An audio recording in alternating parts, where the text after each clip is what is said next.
Our Thursday continues here in Fort Dodge as we welcome you back to Harlan-Rogers Park, the home of the Iowa Girls High School Athletic Union State Softball Tournament. It's the fourth of 5 semifinal games here on the Mid-American Energy Iowa High School Girls Sports Network. We are here at Diamond 2, and we complete the 3A bracket with a matchup between the Albia Lady D's and the Mount Vernon Mustangs. Good afternoon, everybody. Welcome back to the State Softball Tournament here in Fort Dodge. Brian Carlisle along Trent Condon. Welcome to the softball pregame show. They are getting the starting lineup started right now. We'll give you some quick breakdown here on Albia. Came through the regional tournament winning 9-1 over Central Decatur, 4-1 over Centerville, and then knocked off Solon 11-3.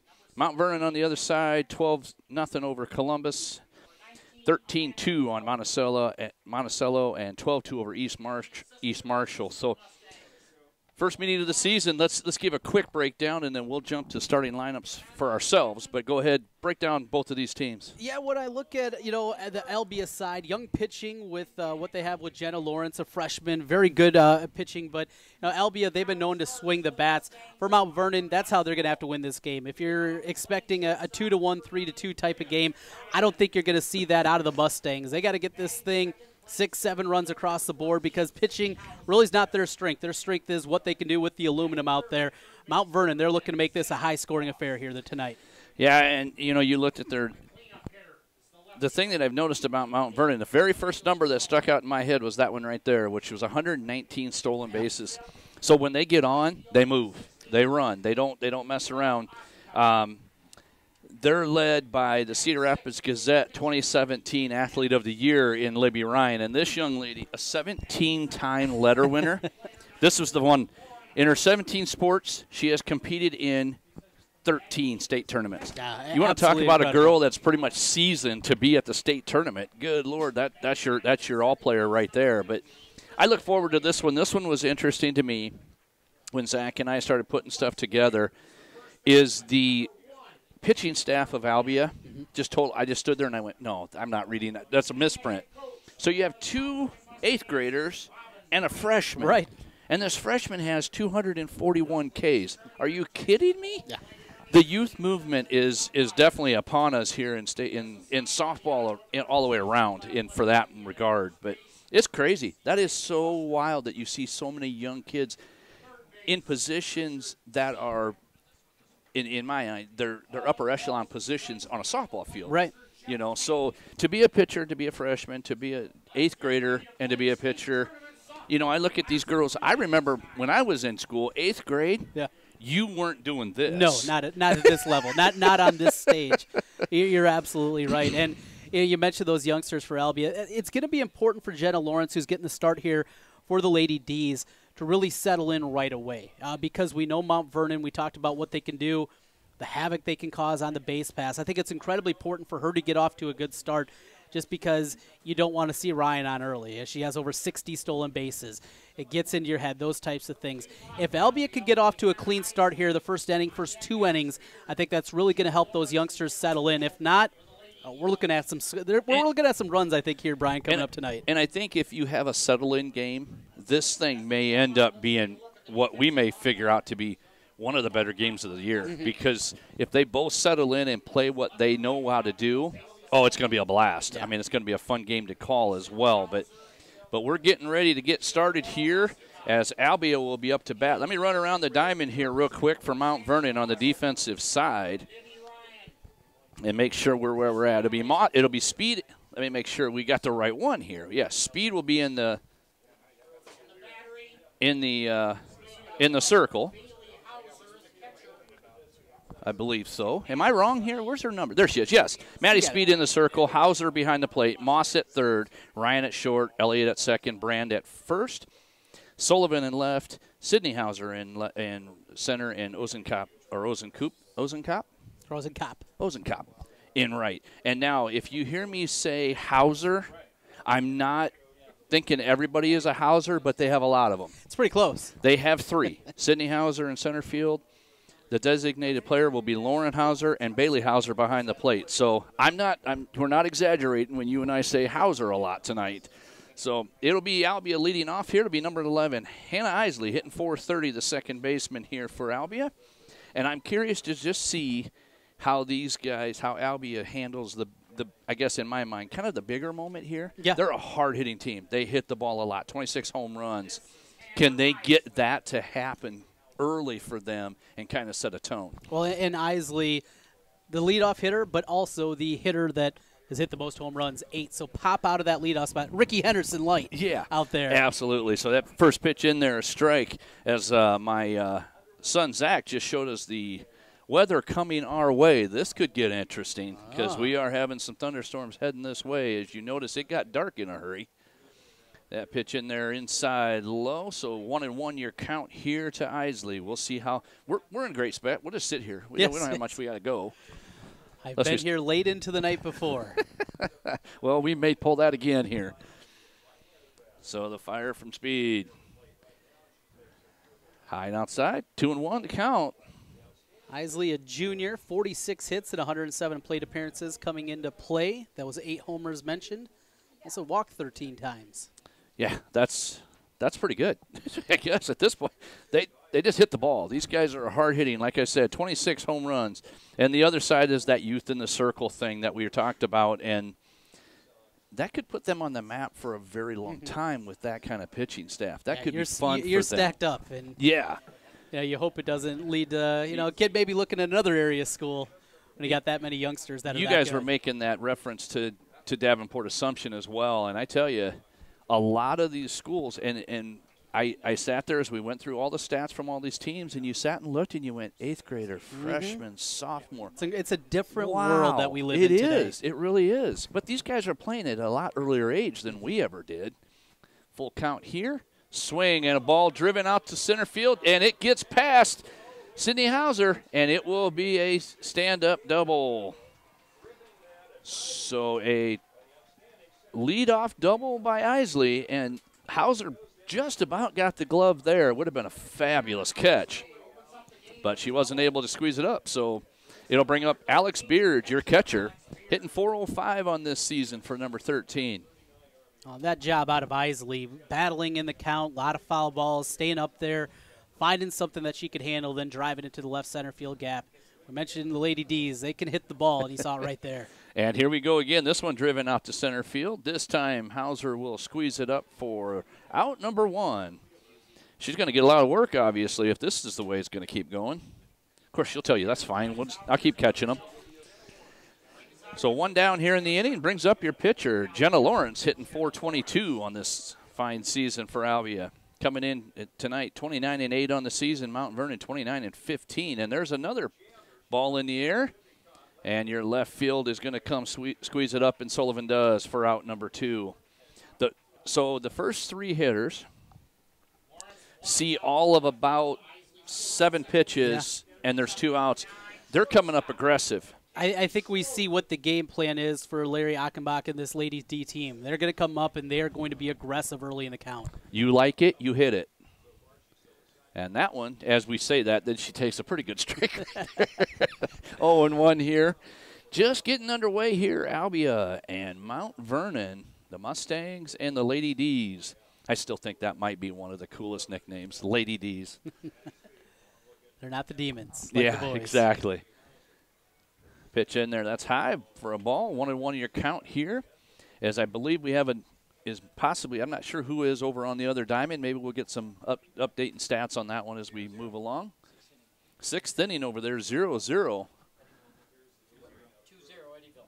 over, is that over I-35? You're right, yep. So 1-2 the count here on Kennedy Schroeder up to bat here, your shortstop. As Schroeder steps in. Hitting .382 on this season. Another youngster, a sophomore. And the pitch, and this one's going to right center and under it, and they drop it as they collide, and that's just lack of communication. That's going to be an E8, I believe, or E9. Did they get E9 on that one? I didn't know whose glove it hit. I wasn't either. So. I might almost put both. Yeah, exactly. I mean, that's really the way it should be. And you saw both of them hollering. Now, normally, that's the center fielder. That's Hauser's ball. And they both were hollering. And unfortunately for Speed, it's an unearned, or I guess, it's an unearned run for Albia. And it's 1-0, and this pitch is a ball. So 1-0. So it's a two-base error on your right fielder, Ozenkoop. Yeah, I'm not really totally sure. We just know it's a hit. We just know it's an error. Yes, a disappointing start there for Mount Vernon. We mentioned they're a team known for their bats. Need that defense to help out your pitching staff. This ball kept in the infield, and Elliott squeezes it up for out number 3, but not before Albia gets a run, unearned, of course, on one hit, one error, and one left on. So we're going to head to the bottom of the first here for Mount Vernon, and it'll be Libby Ryan, who we talked about, the do-everything here for this team, followed by Sydney Hauser and Sami Moss, and that's your 1, 2, and 3 hitters. And let's talk a little bit about this, about Mount Vernon. We didn't get a big chance to cover them. What do you see with this team? Well, you mentioned the speed, and it's not just Libby Ryan, though that's a big part of it. 63 stolen bases coming into state tournament play, her ability to get on and cause havoc. But they have 2 other players that are in double digits in stolen bases as well, with Sami Moss and with Maggie Davis. So both of them can go out there, can steal a bag. It's the speed of this team. When they get on, they're going to continue to go after you. They're going to make it difficult. They put pressure on the defense each and every time. It's not just with power. It is what else they can do. Put it in play. Use the speed that they have. Use the athleticism. Probably one of the more athletic teams you're going to see in this field because of that speed, and that's what they work to do each and every time. You got to be ready, and you got to be sharp defensively if you're Albia. And one thing that I like about that, I love the speed part of the game, especially in softball, because when they start going, it's just so much fun. Leading off, Libby Ryan takes that first pitch low for ball 1, as in the circle is Lawrence, Jenna Lawrence. So Ryan hitting 485 in the leadoff position, the shortstop. And this one hits her in the foot, and it will be a hit by pitch. And she's on just like that. Unbelievable. I was just about to mention she's been hit by a pitch. She looks very strong. And that ball gets away, and that's a stolen. Well, she was going anyway, but I think that's going to be a wild pitch. There is not much you can do defensively against. I don't even think with that jump with the pitch out and a great throw, I don't think you're getting her. Well, she's that good. And I get you trying to throw that over there to try to get that to get that pitch out. That's a tough one. I don't know that I give her that stolen pace. I thought that was more on the pitch than it was her. She didn't get off a great jump, but it is what it is. Either way, she's at second base, and that's a 2-0 count here to Sydney Hauser. And that one right down the middle. 2-1 to count. No outs in the inning here as Libby Ryan standing on second base, as she's going to wreak havoc once she hits the field. And we'll see if Hauser can get it through. She tries to lay the bunt down. It's foul ball. Hauser, one of the leaders in sacrifices for this team this year. Sydney with 7, in fact, is the team leader. 26 sacrifices as a team this year for Mount Vernon. And at a second spot, you always like to have somebody that can handle the bat. And as I said, when we keep saying the name Hauser, we're not just repeating one person. There is 3 of them here. There's a swing to just a little pop-up to the shortstop, squeezes it up. Schroeder squeezes it up for out number 1.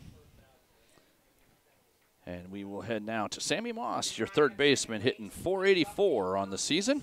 So 1 out here in the inning is bottom of the first inning here for Mount Vernon.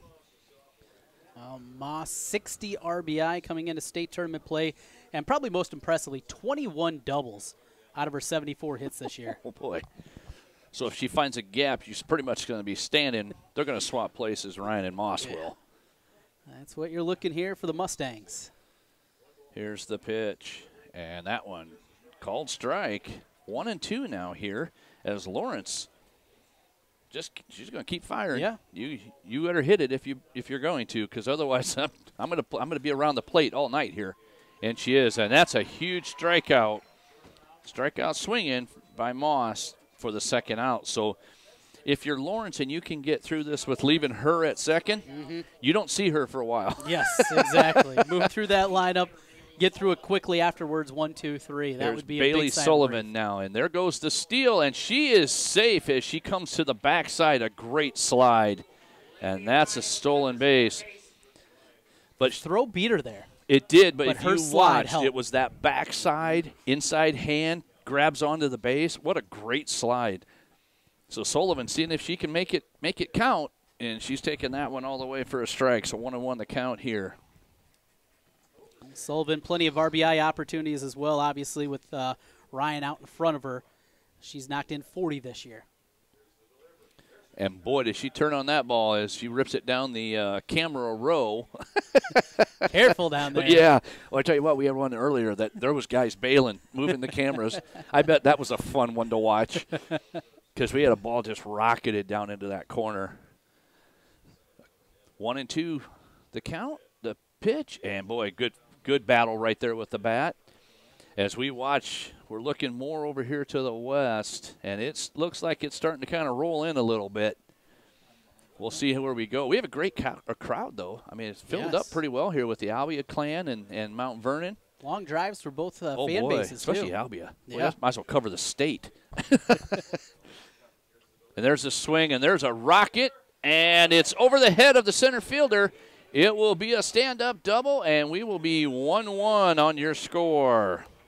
Well, Heaton just took one step in, that one step that in the end proved to be the difference there. She would have taken the first step back, might have had a chance of that one. Difficult play regardless for Heaton out in center field, but one false step can always be the difference. You called that thing dead on as soon as you said one step forward. You were done. You never take that first step forward.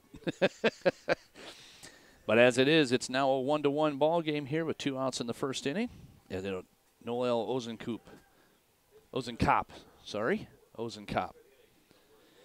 3:30 on the season for this right fielder. Takes 1-0 here, the count to her. And on deck will be Maddie Speed, the pitcher. Manufacturing runs with Libby Ryan at the top there. Hit by a pitch, 2 stolen bases. And Zach and I talked about it earlier, and I never got a chance to ask this thing earlier, but when you get on either by walk, by hit, by pitch, whatever, and your leadoff does that, what's the percentage that they score? Huge. It and seems like it's every time. Zach and I figured it had to be 75 or above. It feels that way, doesn't it? It does. It really does. You see one come on, and you just sit there and go, yep, you're going to come around to score. There's a called strike. So full count here with 2 outs. As we're watching some interesting weather come rolling this way. There's a ball popped up, and your catcher is going to squeeze it up, and she does, and that will do it. But not before Mount Vernon gets this thing back to an even ball game, 1-1. So we'll take a quick break. We'll be back here in about 30 seconds as we get ready for inning number 2. Here's to everyone who believes in competition and good sportsmanship, who knows it's not about the trophies or the medals, but rather the lessons learned.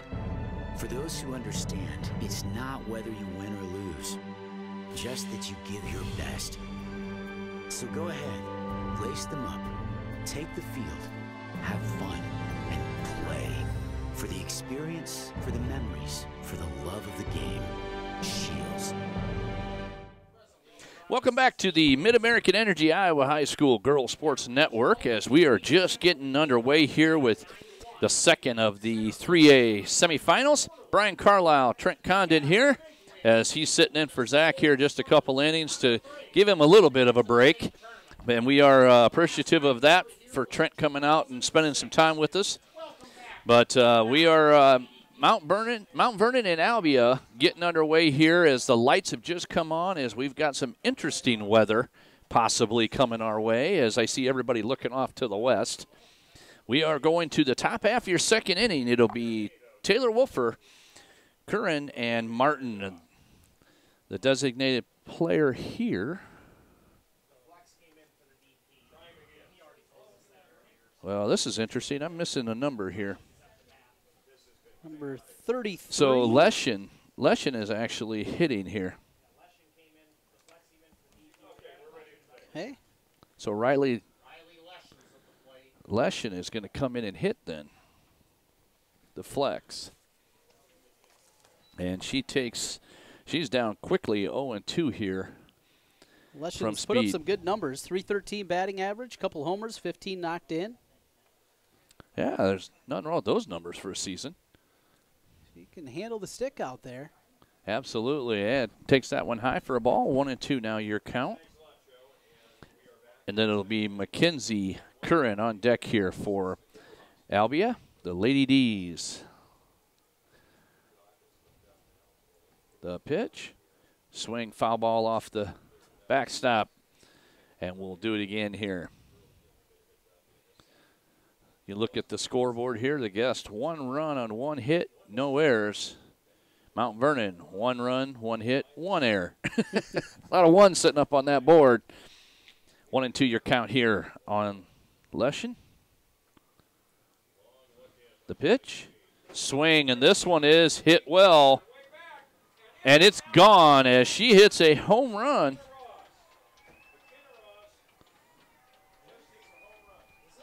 It's Riley Leshin, isn't it? Ooh. Well, that was a piece of hitting. Sit back, wait for it, and drive it right back up the gut. And the best part of that is when the ball got in, those arms flew to the extension point, and it just, that thing was just, it was gone off the bat. I think we watched one of those with Sarah Martin a couple of games ago. First time she turned on the Ballard pitcher, just, and I mean, it was out by the scoreboard. Yeah. I mean, that ball wasn't hit as deep, but just a nice shot by Lick. And all of a sudden, we got a 2-1 game again. And there's that home run power we were talking about earlier. Yeah, kind of surprised the sophomore Leshin maybe hasn't seen more at-bats this year with that swing. Yeah, why are you flexing her? So they got too many hitters. I guess. It's a nice problem to have. 1-0 the count here to Curran. The pitch, little high, 2-0.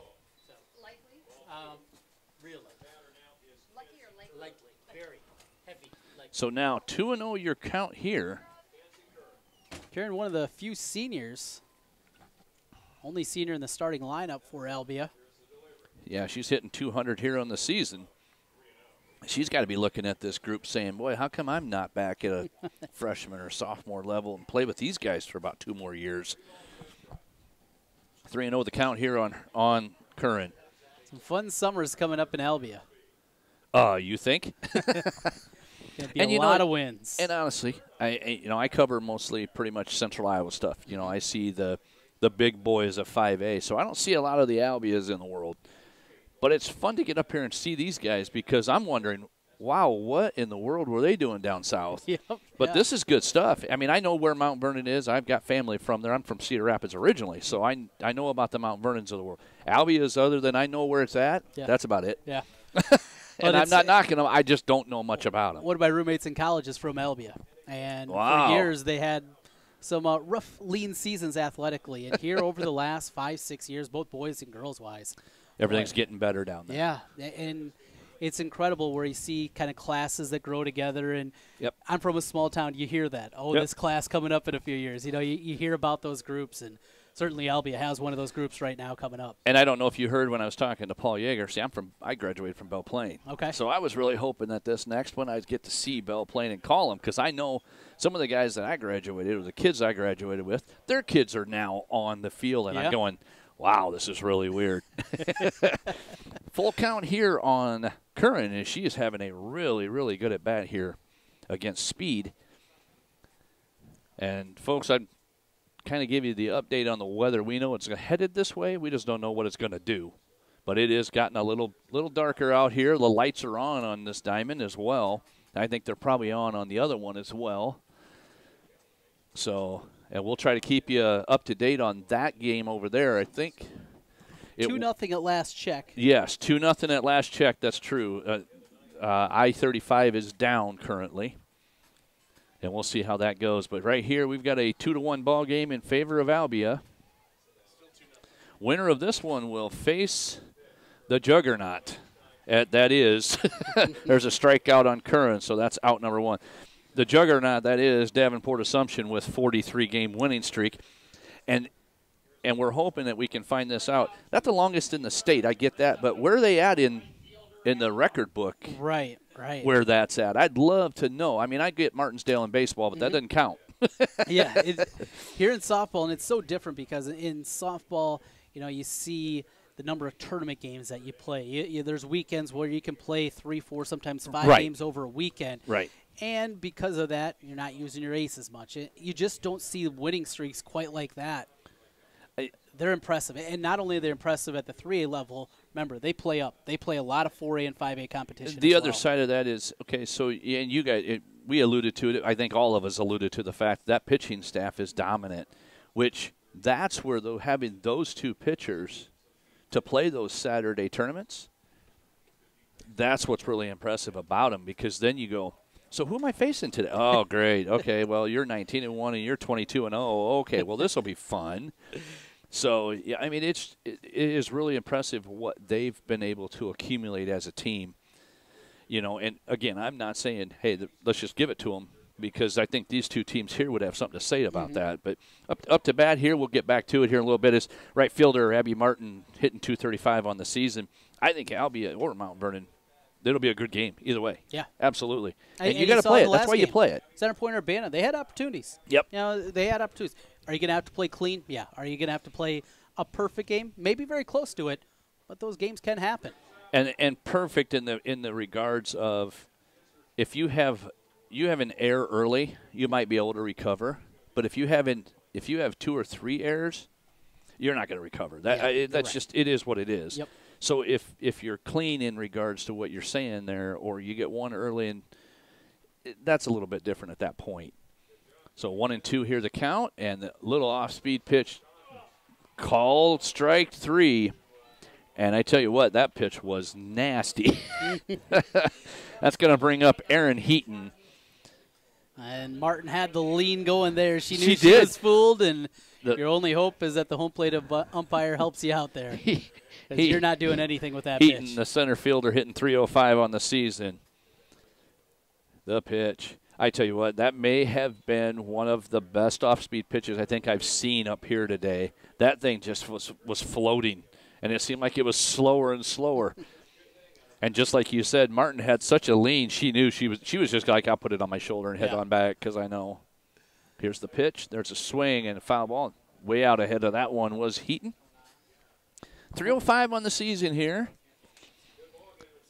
But, yeah, you and I talked about it early. We thought this might be kind of a fun game scoring-wise. We've seen a little bit of everything. We've seen the long ball and just power. It's power against finesse almost to a point. Yeah, Mount Vernon, the staff as a whole, not a strikeout kind of not overpowered. Here. Yeah, right. And you're seeing these Albia batters early on. And this is what can happen when maybe you're not going up with a group that has as much velocity of pitchers. You're seeing people out in front, and that's happened a couple of times with these Albia hitters. We'll see if they can continue to settle in here. When you say out ahead, and when they hit one back off this first screen, you know you've way out ahead. Yeah. There's no doubt. There's way out ahead. And a swing and a miss and the strikeout. So after giving up the leadoff home run, Speed comes back and strikes out the side. So 1 run, 1 hit, 1 earned, nobody left on. We're going to move to the bottom half of the second inning here. 2-1 your score. Albia ahead of Mount Vernon. Wow. Seemed like there's a lot going on. Let's take a 30-second break. We'll be right back after these messages. Work, play, and everything in between. Stay cool with Carhartt from G&L Clothing. High-performance jackets, tees, and shorts. Whatever you do, you'll be more comfortable in Carhartt. Find it all at the Carhartt store inside G&L Clothing. G&L Clothing. Your size, your style, we got it all. Welcome back to the Mid-American Energy Iowa High School Girls Sports Network. Brian Carlisle, Trent Condon here to work this early part of this game with Mount Vernon and Albia. Mount Vernon coming to bat. It's Maddie Speed, the pitcher. And she just gets hit. And there's the second hit by pitch by Mount Vernon as Lawrence has hit 2 batters so far here. So Speed will head to first, and I think she'll have a pinch runner, and she does. Number 3 for Mount Vernon. That is Kylie Orr. Kylie Orr. And she's been used a lot as a courtesy runner this year. 3 stolen bases, has scored 9 runs. So a little bit of speed out there as, well, the speedy team continues. and Nice. it happened last Did you inning. you did that on purpose, didn't you? Yeah, I did, yeah. So Lauren Hauser will come to bat here, the designated player. That was good. I got to give you that one. The speed continues. All right. Hitting 304 on the season here.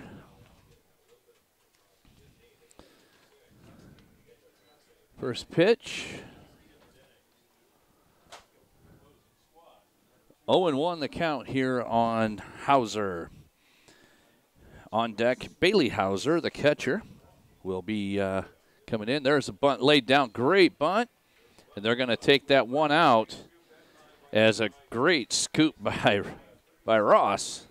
No, I'm sorry, by Isley. So a good sacrifice right there, moves Orr over to second base.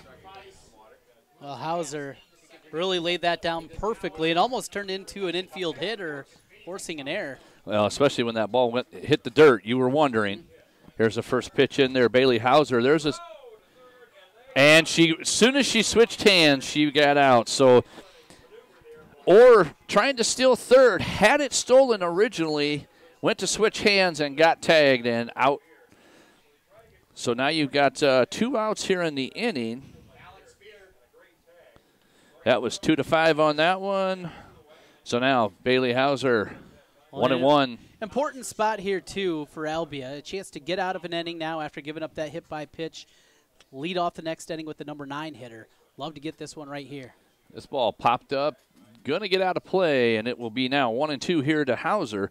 Yeah, and the other thing that this does for Albia is it leaves the number 9 hitter as your leadoff in that third. That's a big one.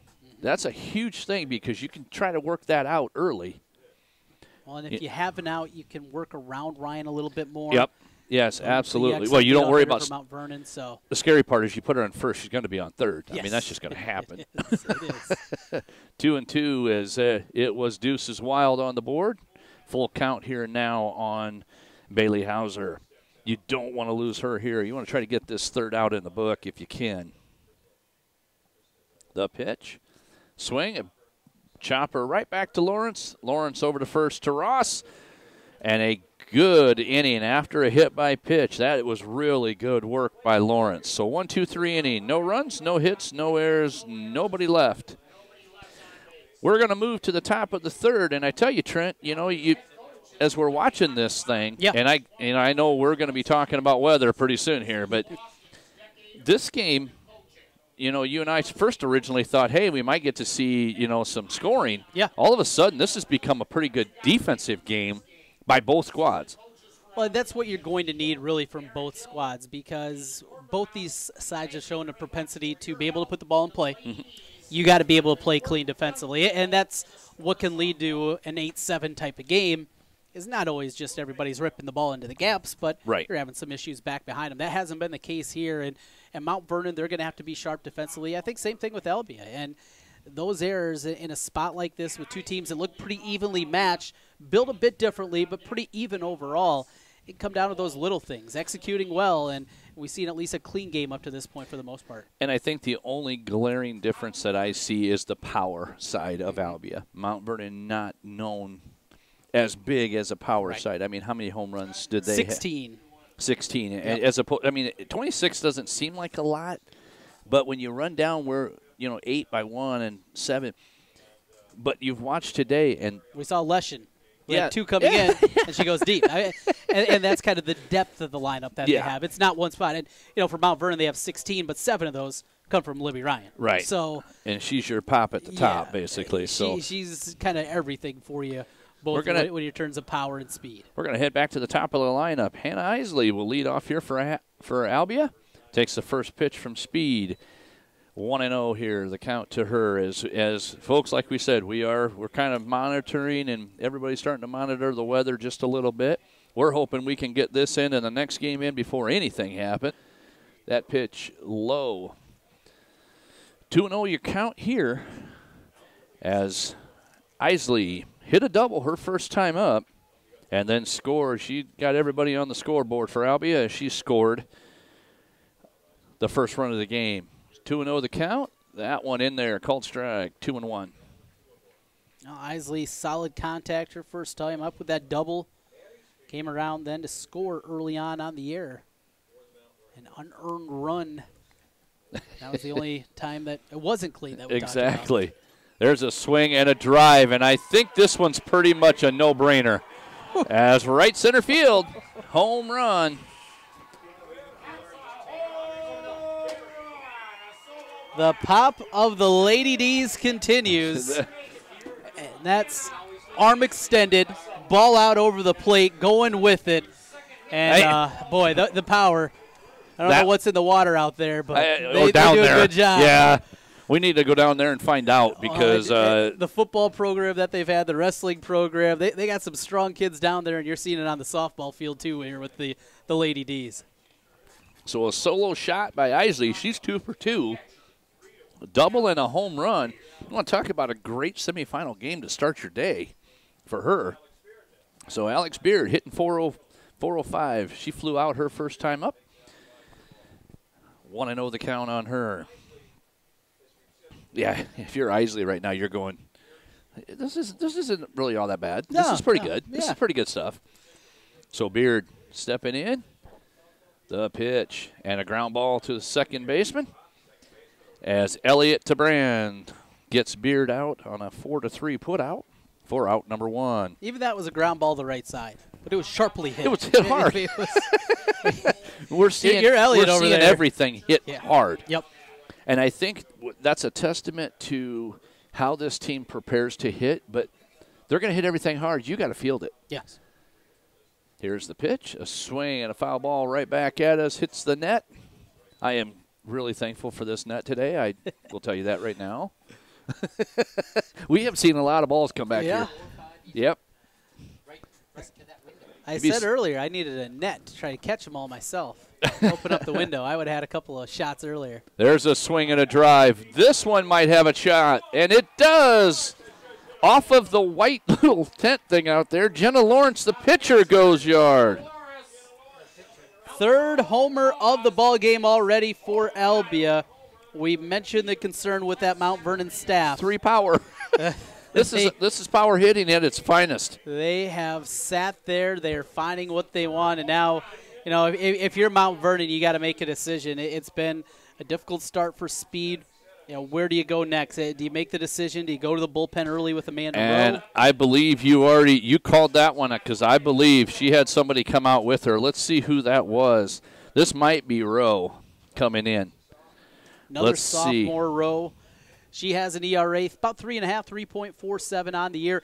And the one thing she's a little bit different than Speed, a little more of a strikeout pitcher. And it is. It will be Amanda Rowe. So Robin Brand going to go to the is gonna get, bullpen early. She's going to go 2 1/3 so far. And you're going to go 4 hits. 3 earned. 4 runs, 3 earned. And I think she got 3 strikeouts and no walks. But again, with that, around, they're getting that timing down a little bit better with the second time around. And again, you and Zach pretty much butchered the moment, but we're gonna bring it right back up. It's that reentry rule, you know, that they have in softball, and I don't mind it. Yeah. I don't. I think it is something like you made a great assumption to it was you let another player play, and that's an awesome thing. And if you have a pitcher that just doesn't quite care whether she hits or not, that's where that all comes into play. That's really nice. Well, and the amount of work that a pitcher in softball does, we know that pitching, both baseball and softball-wise, it's difficult, and it takes a lot out of you. And it's also a whole different game. It is. it is. And the amount of pressure and the importance of that, what happens in the middle in softball, it is so huge and so immense. And for a chance to just, even a mental break sometimes for a pitcher can be incredibly important. And they're going to go to the well here. They are. So it will be Amanda Rowe coming in, 9-7 on the season. But she does throw a little bit more as far as the consistency with the strikeouts. So that'll be an interesting to see how this happens. There's that first pitch swinging. And this is Kennedy Schroeder, 382 on the season. As she was fortunate to get the 2-base error on the collision from center and right field on the E9 play back there in the first. So here we go. It's 0-1 to her as she gets foul ball off to the right side. And now we're quickly 0-2 to her.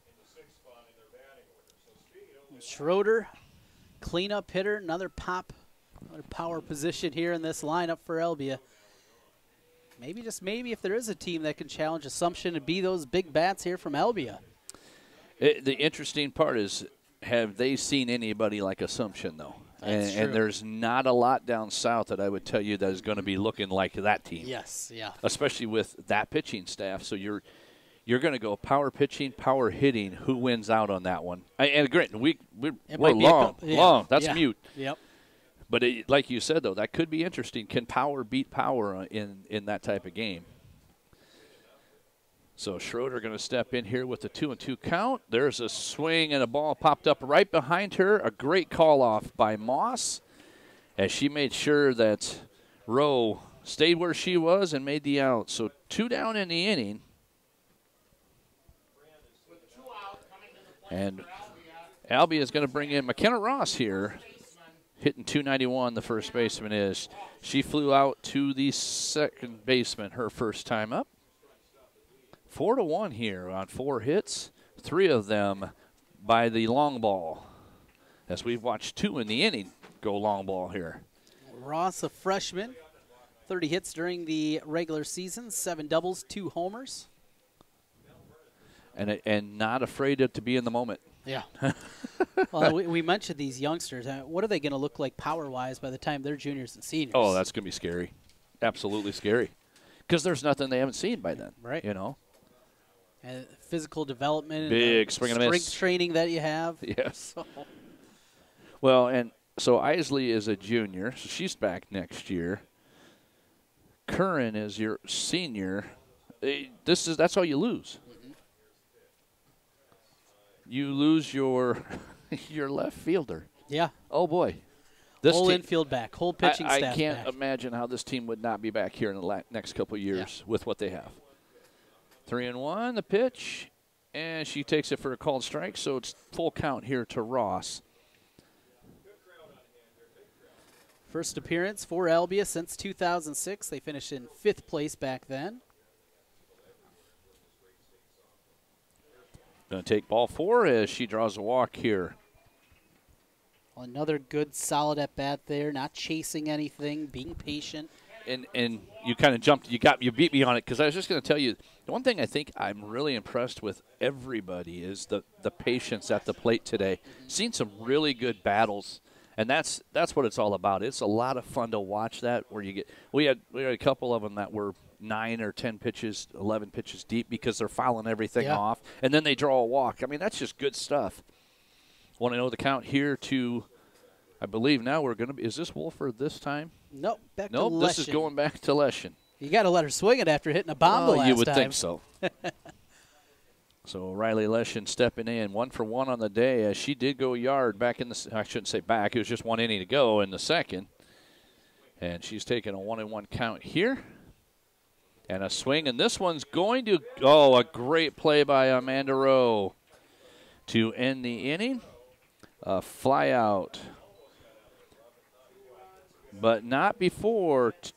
2 runs, 2 hits, no errors, and 1 left on. But a great inning for them. The bats are still coming alive for them. They're up 4-1 here, and Mount Vernon coming to bat. This is going to be the 9-1 and 2 hitters here in the bottom of the 3rd. Wow, what a wild one.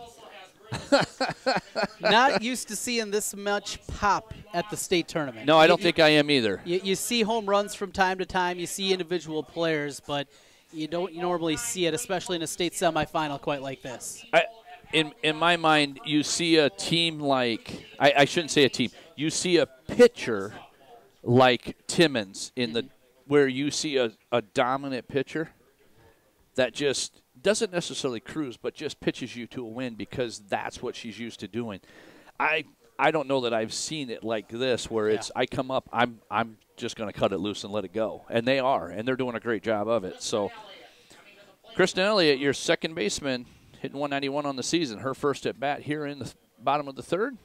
takes a called strike, 0-1 the count. Well, with Libby Ryan due up this inning, it feels like with the way Albia is swinging it, Mount Vernon, you gotta put something on the board. She's got to do something. Mm-hmm. And that, unfortunately, you got to go, hey, I need you to lead it now. Yeah. You got to go. Yep. So 1-1 the count here on Elliott. Pick everybody up. That's what you look from your superstar, and that's what Mount Vernon has in Ryan. Because if this thing keeps going to true to form, you may only see about one more at bat for her. That's true, yeah. 2-1 here.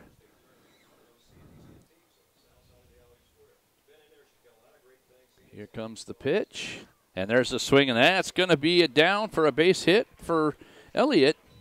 Good piece of hitting right back up the middle. You know you're seeing the ball well when you hit it right back up the gut. Yep, and that's exactly what Mount Vernon needs. A little something to build some confidence. Now you flip the lineup around. You're coming back up with Ryan.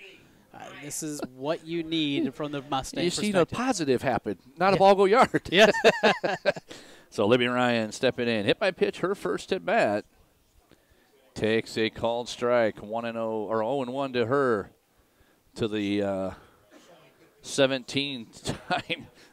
Oh, unreal. Letter winner, and 13 of those she has been at the state tournament of something. There's a big swing and a miss. So 0-2 quickly to Ryan. 64 hits, 72 runs scored.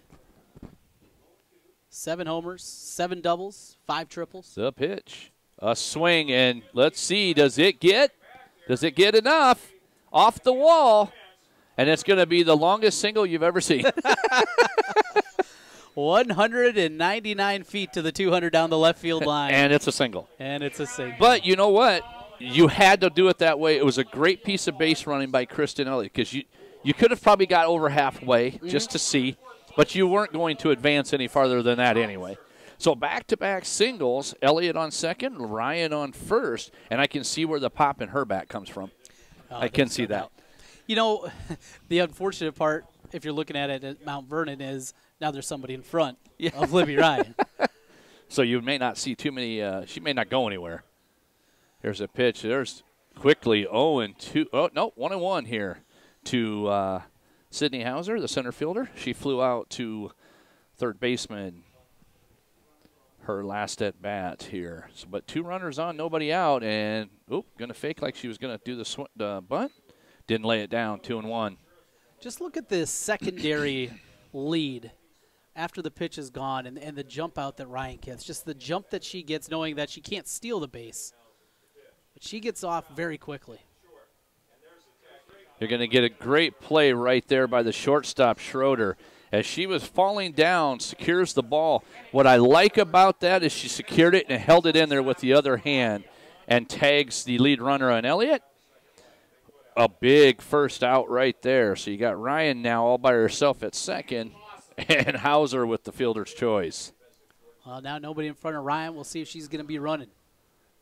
Yeah, you are completely correct on just watching her as a base runner, what she does. She gets what most people call the secondary, and she gets a secondary plus. Yes. and that extra, with the incredible speed she has, but then the extra momentum that she has going, all those things combined together make her why she's one of the most outstanding base runners we've probably ever seen in this state. Yeah. And did you Ricky Henderson me earlier? I did. You did. I did. And hopefully those people out there are going, who? What? Hopefully they're not too softball many. players. But you can see it in her she stays intent and aggressive when she's between the white lines. Yeah. And I love watching her play. She is just she's just tremendous. A lot of fun to watch. Wonder what happens out there on the mound with Larry Achenbach, what he's talking about with the crew. You know, the speed has to be a part of it. You got to be careful, too. They show bunt, and a lot of times you'll see them then steal third base, and if the shortstop can't get over in time to cover third. And I'm going to tell you, there's no way Schroeder beats Ryan to the bag. I mean, it's just not going to happen. So that could play into it, because right there, look at that. There it is. I mean, she just beat that. She beat it. There was no way you were going to do anything. And wow, I like Nostradamus all of a sudden. Look at that. Stolen base by Ryan. And actually, it's a double steal. And there's a base hit, and all of a sudden, you've got a Are you going to go 3 here? Oh, they cut it. And she is out. They pushed her off the plate. That is a great play. Albia did a great job. Sami Moss with the single. Gets that and the ribby. Right, scores Ryan. And then Hauser coming around, and she is the second out as you went 9 to 3 to 2. Just your standard 9-3-2. Yeah, put out just easy your standard enough. 3-player out. But on that throw, good job by Moss to take second. But 4 to 2. But the best part of that is I think when she slid, her foot went up and over it. I don't think she ever touched it. Yeah, because initially it looked like she was going to be there in time, but then as the play developed, you saw that she wasn't able to slide the foot underneath and hit that plate. That was all about Ross right there, though. And a great play, Schroeder to Ross, 6-3 on the putout. And in an inning that could have been very promising, ends up with only 1 run. And that's interesting because I tell you that there was a lot going on in that inning. 3 hits. No errors on that and 1 left on, but that could have been a lot bigger. We're going to take a quick 30-second break. We'll be back after these messages. And word of mouth. That's the main ways we receive our customers now. And after being here 10 years, that has just exploded for us. And that's a big area of our business because people like the way they were treated. The customer experience we can provide is second to none. And we're committed to it. And I'm here to make sure that gets done. Schottenkirk Chevy on the west end of Hickman, Waukee, WaukeeChevy.com. Repeat Welcome and back refer. to the Mid-American Energy Iowa High School Girls Sports Network. Brian Carlisle, Trent Condon here as we are headed to the top of the 4th in a really good ball game here. 4-2 in favor of Albia, where the long ball has been solid for them. The manufacturing runs have been for Mount Vernon. These two teams are playing to their strengths. And right now that strength is on Albia's side with the 3 home runs. Oh, and from Mount Vernon now, you got to find an inning or 2 that you can get through quickly. You know, get a 1, 2, 3, something along those lines. Way the lineup goes here, well, it's 7, 8, 9. You know, this is one you want to find a way to work through it quickly, try to find a way to get back out there, and then get those bats going again down 4-2. You bet. And these 7, 8, 9 all struck out the last time they were up, and right there, Amanda Rowe starts off with a strike on Mackenzie Curran, hitting 200 to left fielder. You got your left fielder, your right fielder, and your center fielder, so nothing like keeping those 3 together for everything they do. That pitch is low, 1-1 now here. But, you know, if you're Mount Vernon, this is where you want to do that. You want to get this inning down. You want to get to the bottom of the 4th, get yourself back in this thing. You've cut it in half. Yep. You got to scratch and claw more than anything. 0-2 or 1-2 now the count here on Mackenzie Curran. Curran does have a homer, 3 doubles this season out of her 13 hits. And as mentioned, the lone senior out of the starting lineup. The pitch, swing and a miss, and there's a strikeout. She's not happy with herself, but she was caught that time as well. Struggling with the bat right there. Out number 1 for Curran. Now this will bring up Abby Martin, your right fielder, hitting 235, strikeout victim looking. And this was the one, this was the lean, as you called it. Yes. There's a swing and a foul ball out of play. Well, first strikeout of the ball game for Rowe, who came in back an inning ago. So give me your thoughts here on this one. So you take speed out because they got used to her. Now you have somebody that throws a little bit harder. Now you got to get accustomed to that. So that may not be such a bad finishing move for Mount Vernon if they're able to get back in this game. Yeah, depending on how they're getting the timing. If Albia starts to figure out Rowe a little bit easier, they start to figure that out. It takes an inning or 2. And you can play, shuffle, back and forth. You could shuffle these guys for every 2 innings, and you'll never get comfortable. There's a swing and a foul ball. She was out ahead of that one. Again, that's the difference as a whole. Rowe, as we mentioned, more of a strikeout pitcher, but certainly not overpowering herself either. So Albia, it takes a little bit of time. You're jacked up. You're looking to do something out there. You got to remember to wait back on these pitchers. And there's a ball hit to the first baseman, and she'll be unassisted there. As just a little fisticuff to Brand went 1U for out number 2. That's always a good feeling as a first baseman. Just get that ball, a nice slow roller. You can pick it up in the glove. You got an hour of time because you're like 2 feet from the bag. It's always a good thing then. Unless you're Bill Buckner. Well, that's true. Aaron Heaton, the hitter. Swings and a miss. 0-1. Yeah, I guess we shouldn't talk about Buckner. It's all right. We're in Iowa. That's true. If you're a Cubbies fan, there shouldn't be that many. There shouldn't be many Red Sox fans around here. Well, if you're, yeah, but he was a Cubby at one point in time. He always made the play then. Yeah. I guess you go to the American League, you don't make the play. Should have never been in the game. He should. 1-1 the count here on Heaton. 305 on the year. Strikeout victim her first time up.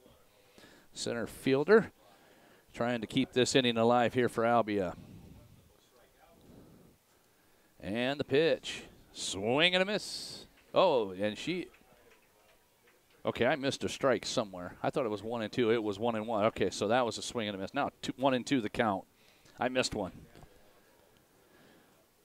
So with 2 outs here in the top of the 4th, here comes the pitch. Swing and a miss, and that will end the side. No runs, no hits, no errors, nobody left. We will move to the bottom half of your 4th inning here, and it is a 4-2 game in favor of Albia over Mount Vernon. And it's been a good one. It really has. It's been an entertaining game here. So we're going to move to, it'll be Osenkoop. We'll have to see here how that will work with what they're going to do in that spot. If it'll speed. Be Rowe. Yeah, it'll be interesting to see how they're going to do that one. Yeah, Rowe, if she's going to be batting in that spot, in the pitcher spot there, or if it will be Speed. Looking at the numbers, Speed as a hitter, she's hitting .221 this year. Does have 10 knocked in. And on the other side, for Amanda Rowe, who came in relief, looking at her numbers, there's a .240 batting average. So it's about a trade. It's an even trade, probably. Gonna guess you're gonna see Rowe up there. It'll just be a strictly a flip-flop move there. Yep. All right, so leading off, Noah Osenkoop stepping in. 0 for 1 here on the day as she flew out to the catcher her first time up on just a little flare up. 1-0 the count. The pitch high for ball 2. 2-0. Lawrence back to work here for Albia. With a lead, working it with a 4-2 lead. Each team now has 4 hits, but the 1 error here by Mount Vernon. The pitch, the swing, ground. Woo! Went right between first base coach's leg. Woo! That's E10 over there. That's just duck and cover. You see how that's painted there, that they have to stay behind there, but there ain't no way you're going to. No. You're moving. Not at all, yeah. 2-1 the count here now. Quick move from the staff. Assistant coaches, Lori Moss, Miranda Chapman, Jolyn Winkler, and Danica Winfield for the Mustangs. The pitch, off speed in there for a called strike, 2-2. And I tell you what, she has a really good off-speed pitch. And that's the other part of this Albia team. I mean, she's just a freshman, but Jenna Lawrence, home run already, and she is pitching outstanding. Swinging that one. Fouled ball, 2-2. Definitely not going to get cheated at the plate here with the .330 batting average. They're up taking some cuts. The swing. And she does, and she lines out to the first baseman for out number 1. So a good job by Ross to squeeze that up. 1 out here in the inning. It'll bring up number 19, Amanda Rowe. So it will be Rowe. We mentioned her numbers. 6 of 25 batting, a double to her credit. She's knocked in 4. So Rowe takes the first pitch in there, outside for ball 1.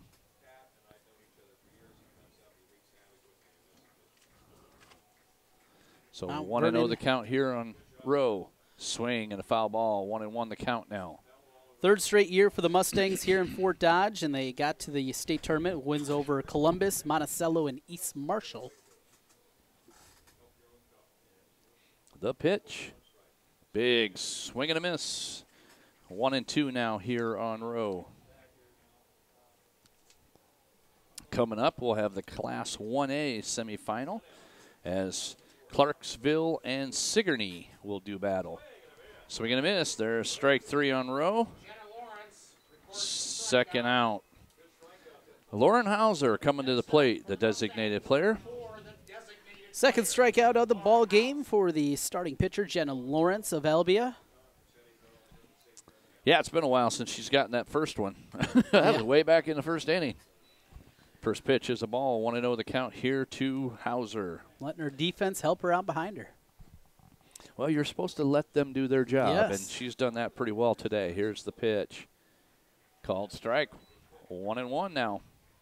2 outs here in the bottom of your 4th inning. We're just about halfway through this 3A semifinal. The other half of the bracket already set.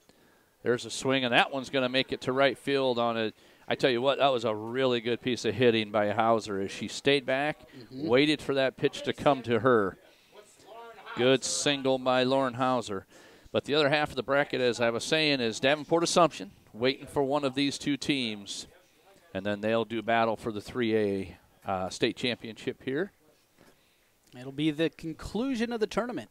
Last one on the board. Yes, they're the last one. Boy, I'm thinking those guys are thinking, are you serious? Why do we got to do the last one? Yeah, I do wonder what the idea. The 5A is early. I believe 12:30, right in that range. Right. There's a 10-10 game, though. 4A's first. Yeah. And then you go 5A. And an update from over on the other side. Westwood with a 1-0 lead over Key. Wow, that's surprising. There's a ground ball right back up the middle and not able to be handled by Isley. And they're going to get it right back into second in a smart move right there. Isley trying to field it to her right. And off the glove it goes. That's going to be an E4. E4 on that one. So first and third, 2 down here in the bottom of the 4th as Hauser reaches. So Kristen Elliott will come to bat. Her first at bat, she did single back up in the last inning in the 3rd. So she's able to duplicate her actions. We're going to have ourselves a 4-3 game. Yeah, and the bottom part of the lineup has provided a little bit of a spark here. They for really Mount have. Vernon. We talked about the top with with Libby Ryan, but it's been helped out by the bottom half. So 0-1 the count here to Elliott. Here comes the pitch from Lawrence. And right away, she is quickly up 0-2. Stolen base for Hauser as she advances to second. Now the base hit would score 2 easily. So we'll see if she's able to. Down 0-2 the count. And boy, did she turn on that ball. Long Inside, foul ball. in front of it, everything you can do to. She literally looked like she was hitting towards Diamond 1. Well, down 0-2, you got to do everything possible, try to extend this thing out. Here comes the pitch. And she does, and she rolls right back to Lawrence. And Albia gets out of the inning, 1-3 on the putout, and that is the 3rd out of the inning. So no damage done after that. So we're going to move to the 5th inning. Your score, 4-2. Albia leads over Mount Vernon. And I tell you, Trent, this game has the making, like you and I talked about. This has been good. We've seen the power. We've seen the finesse from Mount Vernon. As you've seen now, you got to do part of the Davenport. I understand the overwhelming to say, yeah, that team's really good. But, you know, there's something to be said in this world about those underdogs. And either one of these two teams, they're going to go in as the underdog. No doubt about it. You're going to be highly not favored, if you will. So what do you do? Don't worry about the perfect game, but what do you do if you're an Albia? You got to have that power go. Right. If you're a Mount Vernon, manufacture all day long, and that's what you've got to have, and that's what you got to see. And obviously, their shortstop Ryan is the one that'll lead that cog. But what do you do if you're these two teams? What do you think if you looked and watched that game prior, and you watch this team just cut it loose? Ooh, that's hard to get out of your mind. Sure, and you know, I think the part of it is, I don't think Albia is intimidated. I don't think that's a team, even though they're young and they probably have some things to do, but sometimes there's something to be said about a young squad, maybe not knowing better, not knowing that they are going to be a big underdog, not knowing that the team that you're playing has one of the longest streaks. The youth? The youth and loose? Yes. I think there's something to be said about that. And if Albia can get there, maybe that's something that a feather they can put in their cap. Good point. Really good point is if the youth can just play youth, you may not even worry about it. So leading off here will be Hannah Isley. She's only had an okay day at the plate. She started with a double. Her next at bat was a home run. I mean, the young lady is swinging the bat pretty well right there. She decides to try to hit it, and it fouls it straight back. 1-1 the count on her. And she looks like she is so locked in that she was frustrated with herself to even offer at that because she knows that I know what I need to see. I know how to hit it right now, the way that I'm rolling. That's Isley at this point. What was I thinking? Yes. And there again, boy, you can see she's that even cut. on an inside pitch, she's getting her hands through. I mean, that's a good piece of hitting right there, honestly. But, yeah, you can see it. She is locked in pretty well here. Down in the count, though, 1-2 here to Rowe. Rowe gets ready to fire. And here we go again. And we're going to see probably another double by number 11. So, what, 2 doubles and a homer. Honestly, is she getting quite bored yet? Hitting's always fun. It doesn't matter if you're hitting 800. You're having fun. I love the double, homer, double. She needed to stop at first or go to third and see if she could go cycle. Come on. I think she'll sign up for a victory and, on her way to, a 4 for 4, 5 for 5 night. I'll take 3 for 3 as long as we win. So this will bring Alex Beard up here. Nobody out here in the top of the 5th. And inside ball. Yeah, and that's a good point, as I heard it said down there. If you're Albia, you'd love to see an insurance right here. Yes. You want to see it only from the fact that then you get a chance to you can breathe a little bit. Sigh of relief, so to speak, I guess, if there is such a thing. If 2 runs, fluky things can happen. The old adage, a bloop and a bomb. Yeah. And it's tied. Yeah. 3, you're going to have the other team's going to really have to do something. So I think that making it from 2 to 3, absolutely, Albia and grows with the experience and again, the youth, just that confidence. And you can see that starting to happen with this Albia team. And where that third run becomes important is the bloop and a bomb, but to tell me that you get 3 hitters that are going to put consecutive stuff on. You haven't seen that here today in this game. 2-1 the count here on Beard. Here's the pitch. And she fights that off, but she is going – a great effort by Moss, just not able to squeeze it up. Still got a life here for Beard, as she's just not really caught either one of those 2 pitches solid yet. All-out effort over there at third base. Oh, boy, that was great effort. That slide always feels a little bit better, though, when you come up with the grab. It does, doesn't it? And, especially when you lay out like that. So here comes the pitch, outside. So full count here on Beard. The pressure continues. Albia, they just keep swinging it, extending these counts. Full count now. I've actually lost track because this book doesn't allow me to do that. But look at what that does for her when she did that. Here comes the throw home. She is out because of the block by Hauser. Stops the foot, and she is out. So a single by Beard. She does advance on the throw, but an 8-2 relay for out number 1. Hauser to Hauser. Hauser to Hauser. Bet that hasn't happened very often at the house, huh? How's that up the middle? You got Hauser in center field. You got Hauser behind the plate.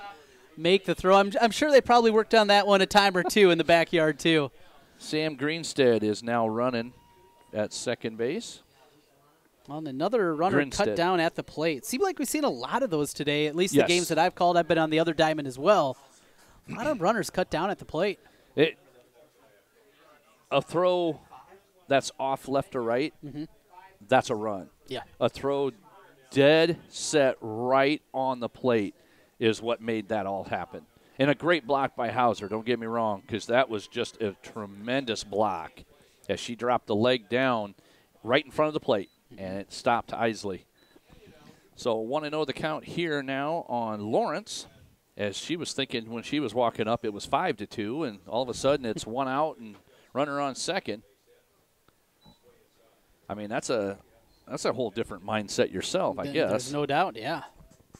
One out here in the inning as Isley was gunned down trying to score from second base on a great throw by Sydney Hauser to her sister. There's a drive down left field and foul. Just in front of that one. How many have we seen Albia be out in front of? Just a tremendous amount. And think of the upside of Jenna Lawrence. We talked about what she's done in the circle as a pitcher, but offensively, she's incredible. She's just a freshman. We're talking about a player here that I think is going to be talked about statewide, not just at the 3A level, but across the board.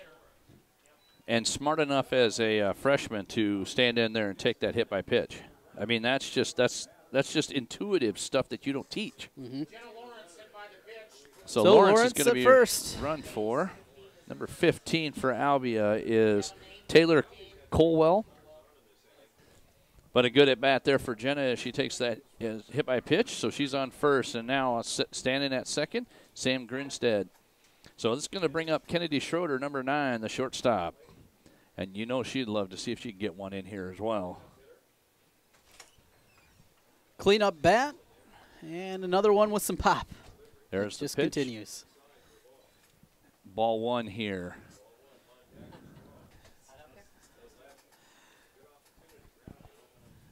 Knocked in 24 so far this season.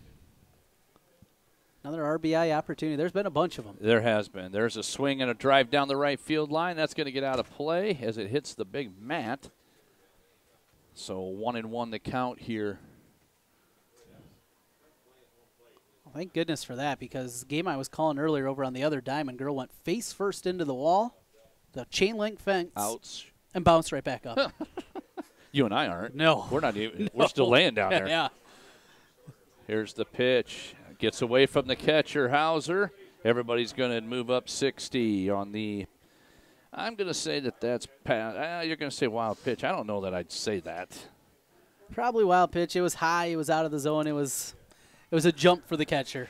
Where that becomes real scuttled up, though, is when it hits her glove. Yeah. You know, I get the ones that get by her because she didn't get. But when you get a glove, that's what your job is back there. Mm-hmm. Not to be critical, I'm not meaning it that way. It's just that it's so tough. It's such a tough one to call on the pitcher.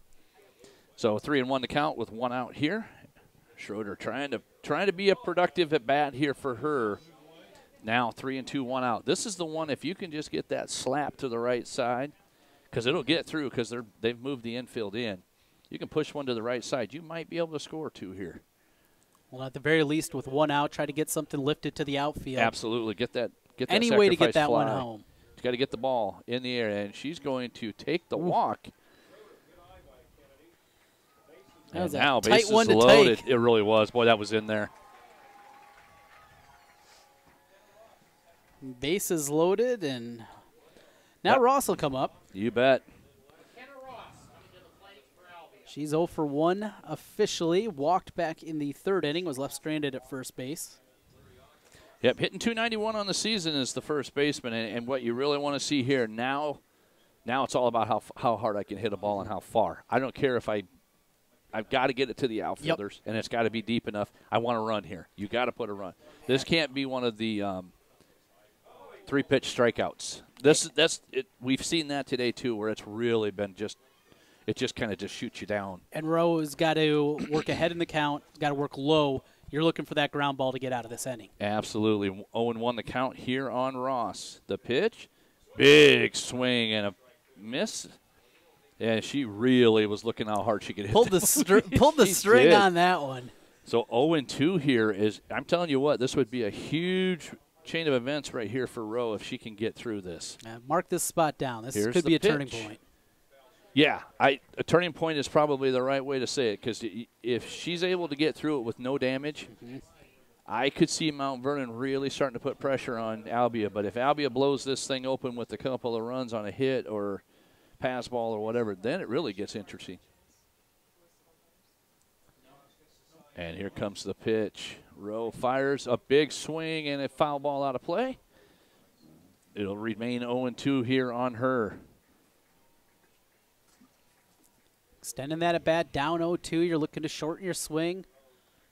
Try to get something you can handle. If you're Rowe, though, you want to waste pitch, but you can't waste too much because a wild pitch pass ball. Absolutely. It Score a just run. becomes detrimental. Here's the pitch, and she does her job. Let's see if she's going to get 2 here. Out at home. What a great catch by Hauser. So fielder's choice to 3. Well, and over at first base there, a difficult spot for Brand. She was It was the kind of in-between eaten thoughts. up. Yep. Yes. And what do you do? Well, she made a great throw home, a strong throw, confident throw, because early on it looked like, oh, this could be damage. And so it gets that lead runner and keeps it at 4-2. And if she doesn't smother that ball, it's rolling through. It was a great play by here. Here is Leshin, and there's the first pitch in. Went yard her first time, and then she popped out to Rowe her last at bat. And that last one where Rowe made that catch almost looks like he was trying to get out of the glove with that spin on the ball. So big swing, foul ball out of play. Quickly 0-2 here to Leshin. She's got a battle here, and I'm telling you, if Rowe's able to do this, this could be a huge turning point, and we will mark this inning as the turning point and see if Mount Vernon is able to do something when they come to bat. Here's both the pitch. outs have been made at and home. A ground ball, and Ryan fires to first, and a great scoop by Brand. Wow.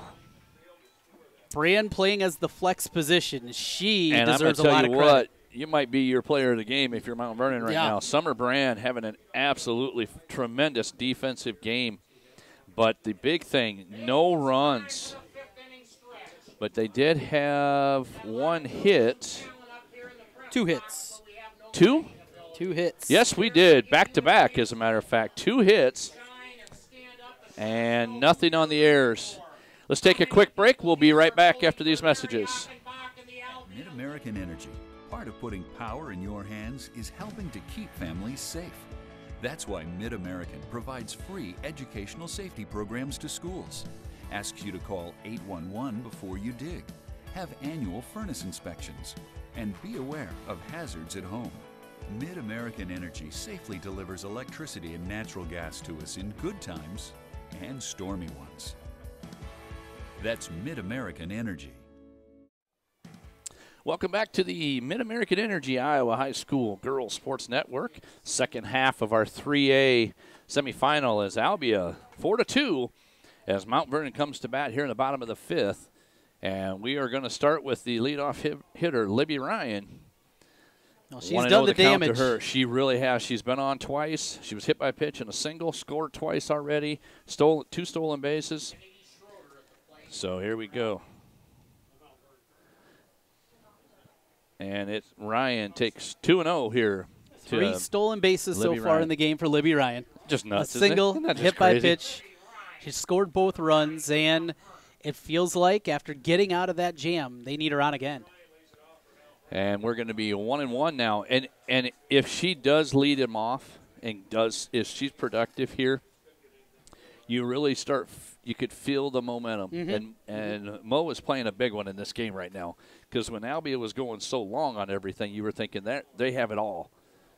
But now right here, and I tell you, Lawrence is being extra careful here. She doesn't want to give up something like a long ball here to Ryan. So she's being pretty careful. 2-2 the count here to Libby Ryan. The pitch. All of a sudden now you've drawn a full count here. And Ryan licking her chops because you know she's going to see something she likes. Well, and Lawrence also knows she can't groove one because Ryan, it's not just the speed, it's the power she has as well. Yeah. So you got to be careful. Comes it's such the a tough pitch. spot. Ground ball, a great ground ball, and they get her off the base path as Leshin squeezes it up. I'll mark that one as well. Leshin making the play, and you could see almost as she's getting it, just a standard play over there. And it's almost like she thought, oh, it's Libby Ryan. Yeah, I got to get the ball over. As she was making the throw. So Leshin gets that out on the 5-3 on the put-out in the book. 1 down here as stepping in, Sydney Hauser, 371 on the day. She does have, she's had fielder's choice. She's kind of had everything. 0 for 2 on the day. There's a big swing, foul ball. 1-1 as she flew out to shortstop her first at bat. Fielder's choice to the shortstop her second at bat. She did reach, had a stolen base. She's kind of done a little bit of everything. And then, of course, she was the one that was gunned down on the 9-3-2 scenario. As I said, the standard put-out, 9-3-2. You know, if you say 9-3-2 in baseball, that makes more sense. 9-3-2 in softball just doesn't seem like that happens very often. 1-2 the count here on Hauser. Here's the pitch. Swing and a miss. And quickly, 2 down here in the inning for Mount Vernon. Strikeout number 3 of the ball game for Lawrence. Yep. Brings up Sami Moss, your third baseman. Jenna Lawrence, remember, just a freshman out there in the circle for Albia. Does she play like a freshman, though, in your mind? Not she doesn't at all. like to me. She's more of a junior, senior mentality. She controls things, can change pace, and offensively. We saw I love the her home run demeanor. earlier. Yep. I love her demeanor in the circle. Want to know the count. Oh, great play. Not going to get her in time, but a great play by the shortstop Schroeder. She just couldn't get up in time. Mm-hmm. That's a single there. I'm going to give her that one. That's a deep single in that 5-6 hole that you're not going to get.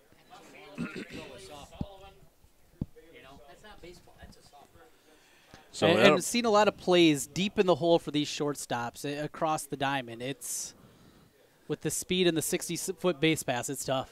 It's going to bring up Bailey Sullivan, and she grounds out 4-3 to end the inning. So just like that, Mountain Vernon does nothing in the bottom of the 5th, and we're going to move to the top of your 6th inning. Albia 4-2 lead. Row back into the hill here for Mount Vernon. Boy. Really would have thought maybe something was going to go there, but, you know, you get Ryan out quickly, you get a strikeout, and all of a sudden, that's a tough one. Yeah, it is. It's one that you're kind of going to probably look back upon if you can't find a way to rally here. It was an inning that maybe got away. You had the momentum of what you did the last half inning, getting out of a big jam, making some plays defensively, and then you have exactly who you want to lead off the inning. Cut down right away, Libby Ryan grounds out, and can't get anything going. So that's counting outs now, and that's what Albia is doing, 6 outs away from playing for a championship. And really, Ryan may see one more at-bat. She will. She'll automatically see one more at-bat, probably in the bottom of the 7th. She may be the 3-hitter in that. So she's going to get a chance to see it one more time. But right now, if you're Rowe, you've got to minimize everything. You can't see any more runs crossed. Yeah, it's got to be lockdown time. Yeah, that's going to bring up 7, 8, 9 hitters: Kieran, Martin, and Heaton. And Rowe has done a really good job with these guys here. The bottom half, they've done nothing here. If you're Albia, they're 0 for 6. And 5 strikeouts out of that. You want it quick? 1, 2, 3. Got a pinch hitter. I got to see the number here. I didn't see her. Number 20 is Carly Ford.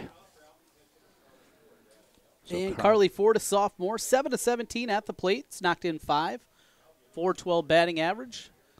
Good stick off the bench. So 0-1 the count to her as she's swinging a miss. There, big swing and a miss as well. And Rowe actually has really pitched pretty well. Mm-hmm. I got to give her that. Because you got 2 2/3 or 2 1/3 innings. Yeah, so she's not giving up anything since she's been on the hill. And just 2 hits given up during that time as well. Gets this lineup, that's impressive. And a strikeout swinging for Ford, out number 1. That's going to bring up number 12, Abby Martin. 235, the right fielder. 0 for 2. Martin struck out looking her first time, then grounded out to the first baseman unassisted. Here's the pitch, and a swing and a foul ball out of play. So Martin trying to break the offer here for these last 3 hitters and see if she can get it done. If anything, break the momentum, get on base by a walk, something just to have something go positive here for these 7, 8, 9 hitters. The pitch. Big swing on the off speed. Currently 0-2 now is Martin. Boy, Rowe is really looking comfortable. Yeah. She really looks comfortable. So a nice job out there settling in, coming in a couple of different spots and always finding a way to get out of it. Defense has helped her out a lot as well. Oh, absolutely. Swing and a miss on that off speed and strikeout number 2 of the inning. And quickly we've got 2 outs here in the top of the 6th. And that's going to bring up your number 9 hitter, your center fielder. No, it's not. 21 is now going to hit for Albia. I don't know why I say that. Abby Griffin. So Griffin into the game as the pinch hitter. She's a freshman, 8 of 29 batting on the year. A couple of doubles to her credit. 276 batting average. She's also stolen a couple of bases. Hit by 3 pitches, hit by. So, you know what? If she can get on base, looks like she's going to square the bunt, pulls it back, and called strike. 0-1 the count here. 2 down in the top of the 6th inning here.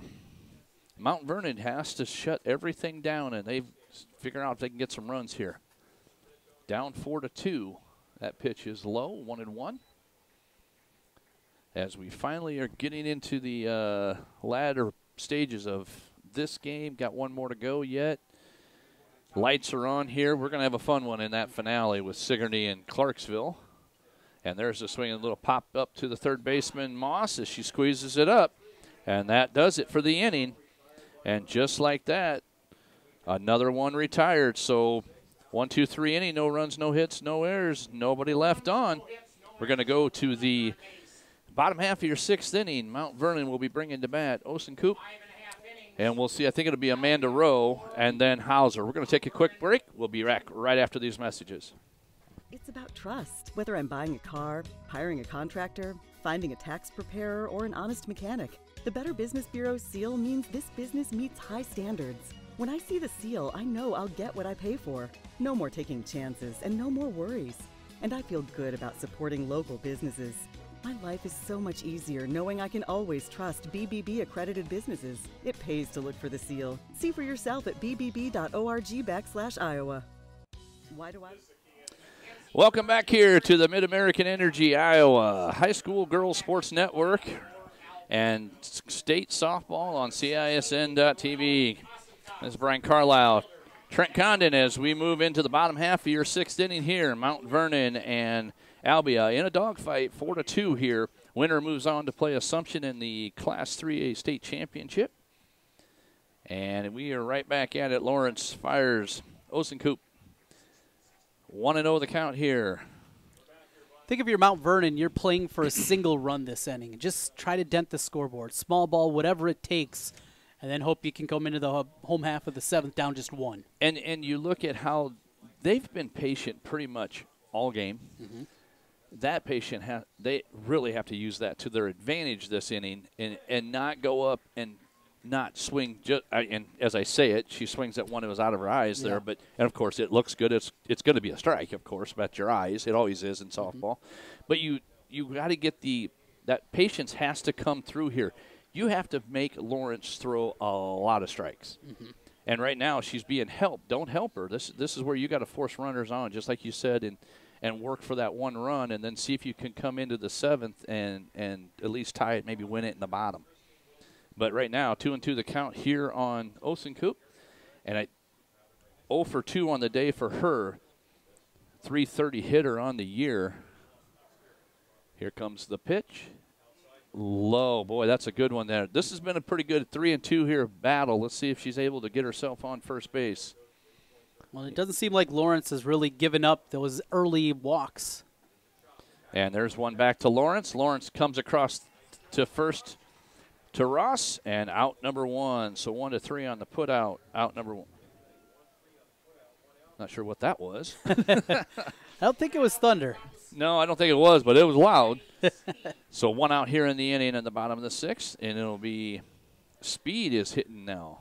No, this is Amanda Rowe. Amanda Rowe back up to the plate here. That 18 and 19 look similar. They do. On the back of the jerseys. I'm with you. So Rowe stepping back in, 1-0 the count, the pitch. 2-0 here to Rowe. And you want to see, you got to find a way to get somebody on here if you're Mount Vernon. You don't want to go 1, 2, 3 here. Chopper to the right side is foul as Ross squeezes it up. 2-1 your count. 1 out here in the bottom of the 6th. Lawrence has yet to walk anybody, has hit 2 batters. We're Her control's been very good, even in three ball counts. I think she's been very dominant, even though she's given up 6. She's kind of mixed in 6 hits here, because they, Mount Vernon. They scored in the first, scored in the third. They haven't scored since then, and we're in the bottom of 6. So 3 innings of shutout ball here. She looks like she's settling in really, really well. Now 3-2 the count here on Rowe. Yeah, she does not act like a freshman. No way. The pitch. Ground ball to first base. It gets through Ross, and Rowe will reach. Tell you what, that's a hard hit ball. I'm giving her a single on that one. Nobody's talking me out of that one. That was a sharply hit ball. That really was. So now we'll see. I don't even know if Ross got the glove on the ground by the time it was past her. I don't know that she ever had a chance. Yeah. That went through her before she knew. And Kylie Orr will be running now here for Rowe. So you've got that runner on. Now can you do something with her? They were able to move it over. So how do you move her over here? So Lauren Hauser singled her last time up. Yep.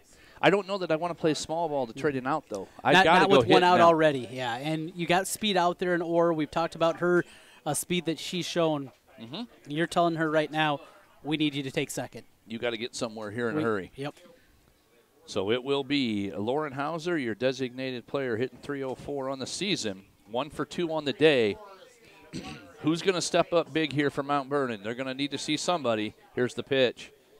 Takes it in there, called strike, 0-1. And that's a very important first pitch strike for Lawrence as well. Now you can pitch out if need be. Kind of playing that cat and mouse game on the other side. The pitch, ground ball up the middle. They're going to see if they can turn 2, at least get the lead runner, and you're not going to be able to turn it. But you do get Kylie Orr at second, so a fielder's choice. 6-4 on the put out. And as Hauser is standing at first base, bigger for Albia, you got that ground ball, you got that lead out. Yep. So 2 down here in the inning. Bailey Hauser, your catcher, takes that first pitch in there, called strike, I believe. Lauren Hauser, just 2 stolen bases this year over at first. Here's the pitch. And that ball low and in the dirt. Should be 1-1 now the count here. Yep, 1-1. First pitch was a strike. So Bailey Hauser has to do the job here with 2 down and a runner on first. Foul ball back to the stop. Quickly 1-2, and Lawrence seems to almost be working quicker here, getting herself back into a good groove on the mound. 1-2, 2 down here in the bottom of the 6th. Here's the pitch. Swing and a miss, and going down swinging is Hauser. And that's 3 outs in the inning. So no runs on 1 hit, no errors, and nobody left. We are moving on. Top of the 7th here. Trent, this thing has been just an outstanding game. Been a lot of fun doing this one with you. Yeah. We've been given some good games throughout the day. A couple 5A games over on the other diamond earlier today. A couple of tight games. For the most part, we got to see the domination of Assumption. I've seen a little bit of everything here today, and that's kind of what you sign up for. When you come here on this Thursday, semifinal Thursday, you're going to find a lot of good games, and this is par for the course kind of every year. And on top of that, though, when you get to the semifinals, evenly matched is pretty much a overextended version, but it's really true. Yeah. You always have a dominant pitcher. You always have – you see those, other than what Assumption did, throwing that out of the mix because that's not normal game. And that's kind of what we've seen here with this game. Your leader, Libby Ryan, she's done her best to do what she can do for Mount Vernon, but Albia's power has been on display here. They're 6 hits.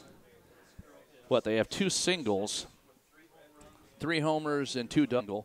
3 homers and 2 doubles. That's just an impressive power display. And here we go. Speaking of, she's leading off here against Rowe. She's been the one that actually has figured out Rowe. Yes, yep. She's been the only one, but she's done it. Homer, 2 doubles, 3 for. Comes the pitch from Rowe. 3-0 the count. Isley I'm pretty sure Isley should be just putting this bat on her shoulder here. Yeah, I would be totally surprised if they're cutting her loose on a 3-0 count. Well, as locked in as she is, if there's ever a time to do it, this is the time to do it right here. Update from over on still field 1-0. number 1, 1-0 still. Keys down 1-0. Down 1-0. Westwood throwing a gem. I'm going to tell you, I don't know anything about Westwood. I have heard Key, though, all year. Been a solid number 1 team pretty much most of the year. Comes the pitch on the 3-1 count. And Isley draws a walk. That girl, you can't keep off the bases no matter what you do with her. Draws that walk to the leadoff hitter. And now, leadoff are we walk. getting that 75% here that Zach and I talked about earlier? Can't leadoff give up walk. Leadoff walk. We'll see if it comes around to hurt Mount Vernon here. That is why every high school coach that you see has gray hair. It's because of leadoff walks. Yeah, absolutely. Because you love the kids dearly, but when you just don't get that first out, it is tough. It is. It's just 1-0 here on. And it seems like you Beard. can work around a leadoff single, but a leadoff walk is different. It has a different feel. There's a pitch in there called strike 1-1, and it makes no sense because they're the same thing. They are. But you get that leadoff walk, and you just go, oh, come on. You don't get 62 feet as opposed to 60 for a walk. Beard stepping back in with a 1-1 count. And that one is outside for ball 2. So 2-1 here to Beard, who has 0 for 2, or 1 for 3 actually on the day with a single and 2 putouts here. And that one gets away, and you're going to get Isley to move up to second. That's a wild pitch. Absolutely. There's no question about that one. Yeah, I can't even argue that statement. I'm done with that one.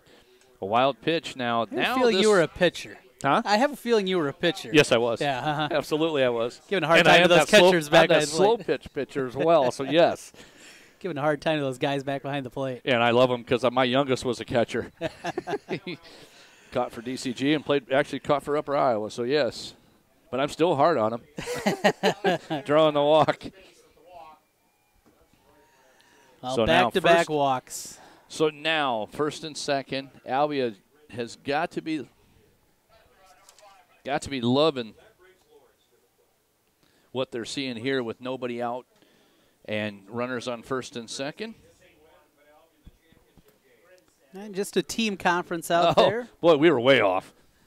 For the coaching staff. So my oldest just decides to tell me that the leadoff percentage is only 38. 38. Boy, we're way off. It feels like it's a lot higher. It feels like it's 100, actually. There's a ball right to us. Peter, catch that one. And we're still saying thank you for the net. I'm not just 0-1 the count here on Jenna Lawrence. And is this plexiglass here? I'm pretty sure that's glass. But so Lawrence going to be able to see if she can help her own cause here. Here's the pitch to her outside. 1-1 now here. And Albia really sitting in really good position right here now with 2 on, nobody out. And, boy, this scenario we've seen, I think, last time. Wasn't Isley the one that got thrown out? Yes. And a swing, and it's going to be out of play down the left field line. So 1-2. She's not cheated. No. And Lawrence, normally this would be a spot you'd be thinking about sacrificing over. But you're not doing that with Lawrence. You're just not. You don't even see her even – I wouldn't know if that would be even her in her repertoire. No, yeah. You're letting this young lady swing a bat. 1-2, the pitch. Here's the outside. Trying to laid off the off speed as Rowe. Really a pretty solid pitch right there. It was, yeah. But Lawrence did a good job of laying off of it. 2-2.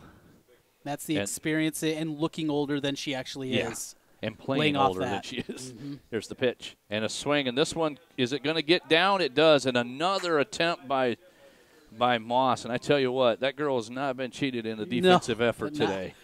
She is going to have some laundry to do tonight. Get ready for tomorrow. You look at this left side. You got Ryan at short. You got Moss. And look at those white pants. Yep. Those things are just dirty. Great effort by Moss right there. Not able to squeeze it up. Lawrence still alive. And can she make it pay? So now full count here. Now you got to come at her. You can't keep staying off speed. You've got to come at her. You need to get an out here. And Nobody Lawrence out. probably knows that too. Oh yeah, she's sitting dead red. Here comes the pitch. And a big swing and a miss, and out number one as Hauser did a great job squeezing that up. One down, and that's a big out. Now a double play is in order. Hard ground ball can get out of things, so a lot of things have changed with that strikeout. And if you take one down and hit it to the third baseman, you double up pretty quickly here. Here comes the pitch. Inside ball one. Kennedy Schroeder up to bat here. Walked her last time up, so she's not accustomed to seeing the walk as well. But Albia all of a sudden has become very patient at the plate. Probably changing philosophy, something they talked about, I'm sure. And you'll see that. You know, you see coaches come together, talk about we're going to change philosophies, change game plans. Albia early on, they were attacking everything early. They were attacking. And you and I even made that reference. When you start hitting the ball out, you're jumping all over everything. There was a point in time there was only like 3 pitches in between balls flying and leaving the yard. So 2-1 your count here on Schroeder. 382 on the season for the shortstop. In a big spot here, because if she's able to draw a walk or get a base hit, you should be able to see Isley score here. Yeah. Unless they come up just gunning and she hits it really hard, that's going to be should be the effort here. So we'll see what goes on. 3-1 now here to Schroeder.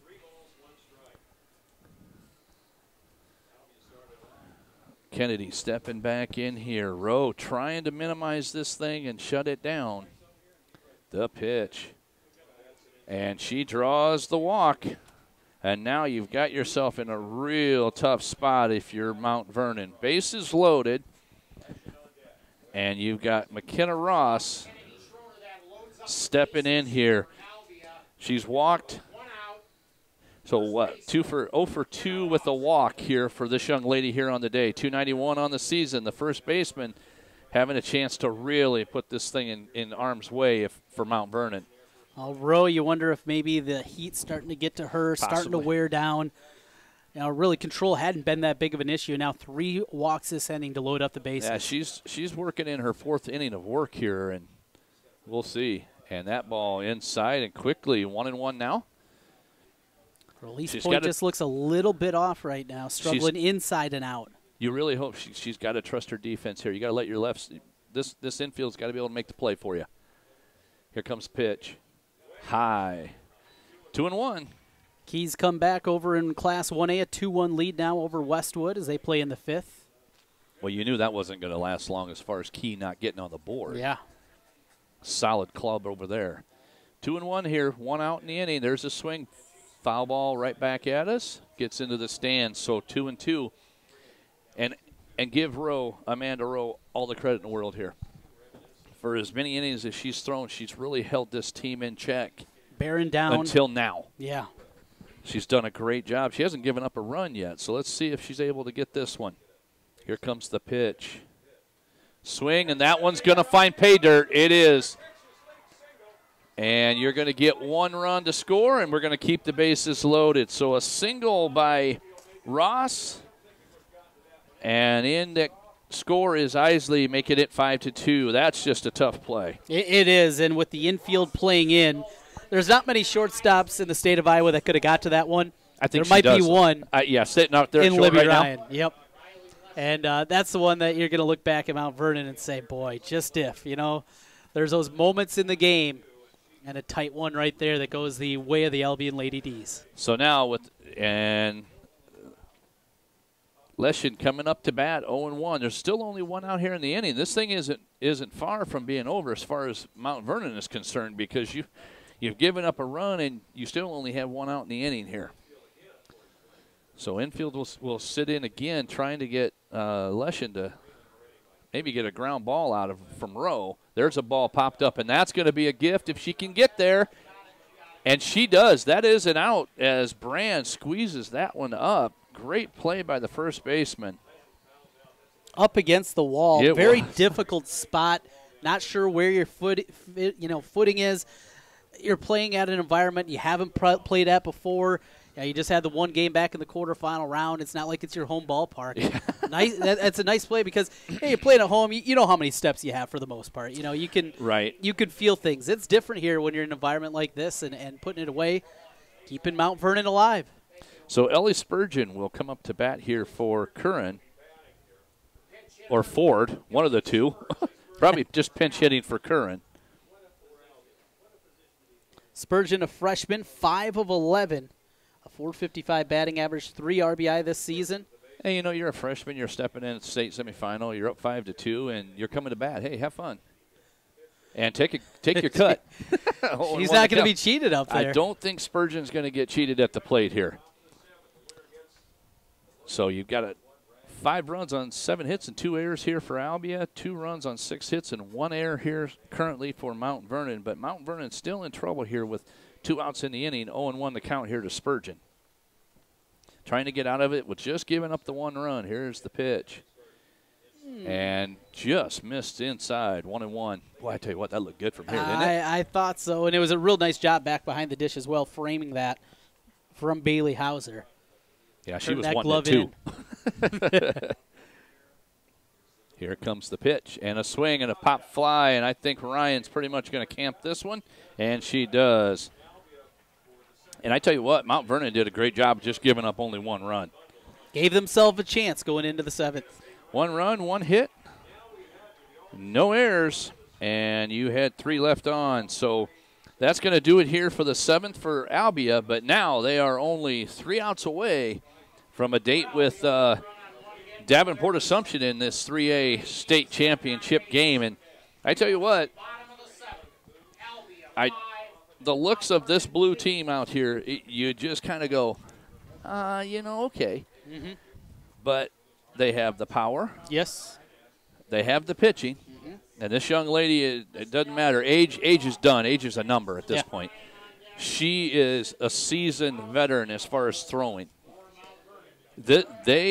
I'm with you. That could be a fun one to watch. They might give themselves a little bit of a chance. It's a chance to be fun. And when you have a group like this, they have 4 different freshmen in the starting lineup. They have couple of sophomores out there. This is a group that has grown up together over the last year. And coming in, there weren't a lot of people. They're the 7th seed. People didn't give them a shot in the first round. Here they are. People didn't give them a shot against Mount Vernon. Here they are with a 5-2 lead. There's people no way won't give them a shot against a Assumption. They say, well, let's just keep playing. Leading off here will be Kristen Elliott, the second baseman. First pitch in there. Nope, little high. I don't think he called a strike on that one. He went like this. He didn't go. I think it's 1-0 the count, actually.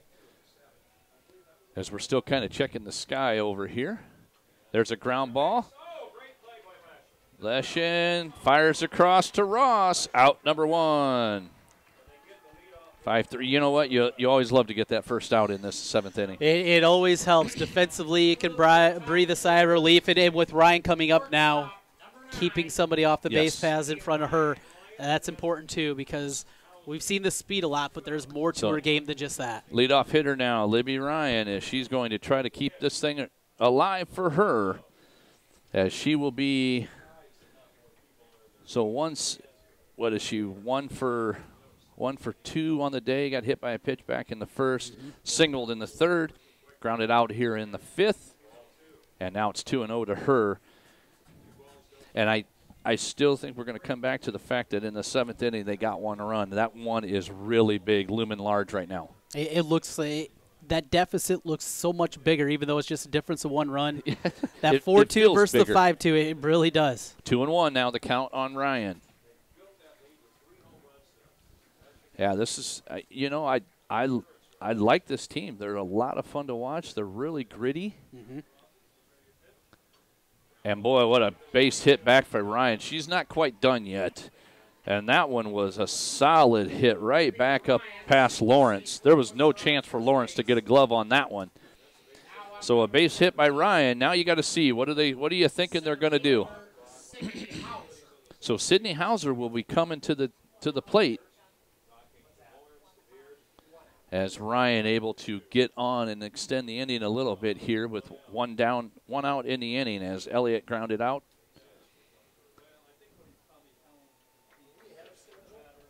So Aschenbach, what are you thinking there?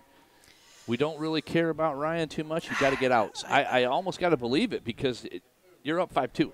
I want outs. I don't know that I worry about whether she steals, because if we throw down and it gets out to center, she's standing on 3rd anyway. Right, and maybe even just coming around to score. Yes. I mean, so right now you work Hauser and you work Moss, And I'm telling you, I guess Beard's saying, oh, you know what? No, not on my watch. Right.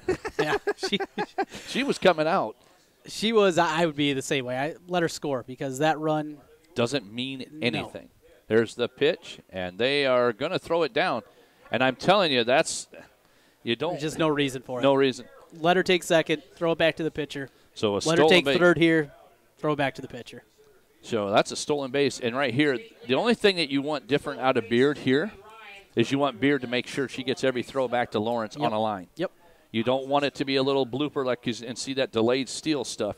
You want her to – there's a pitch on the outside edge, just offside. 2-1 the count. One down here in the seventh, bottom of the seventh. Albia trying to put the close on the door here and get to the championship game here. Here comes the pitch from Lawrence. Ground ball to the second baseman. Isley gets the out. Ooh. Moves Ryan on the field on the 4-3 on the put out. And you're going to have Sami Moss coming up. The third baseman hitting 484. Had a single her last time up. And Beard actually called this time out and said, hey, we got one out to get. Just do your job here. So Beard talking to everybody. Ump's going to come out and say, let's get this thing rolling. Yeah. So everybody's going to get back in their position, and they're going to make sure, hey, even if Moss walks, I don't care. We need an out. We don't care what happens here. You just get the out. You don't worry about Ryan at third.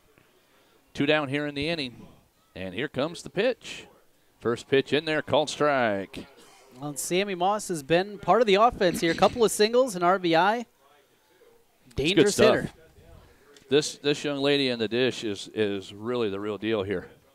Ground ball down the first base line is picked up by almost picked up by the coach. So quickly 0-2 as Mount Vernon is down to their last strike. Lawrence, tell you what, there's your player of the game. This young lady. Jenna Lawrence is really the real deal, and she has looked all of the real deal. And just inside is, tell you what, if I'm Moss, how do you take that? Woo! It's almost like she wasn't ready to pull the trigger. Looking something else. Almost 1-2, 2 down here. Bottom of the seventh. Here's the pitch. Ground up. Enough to stay alive if she fouls that one off. One more coming.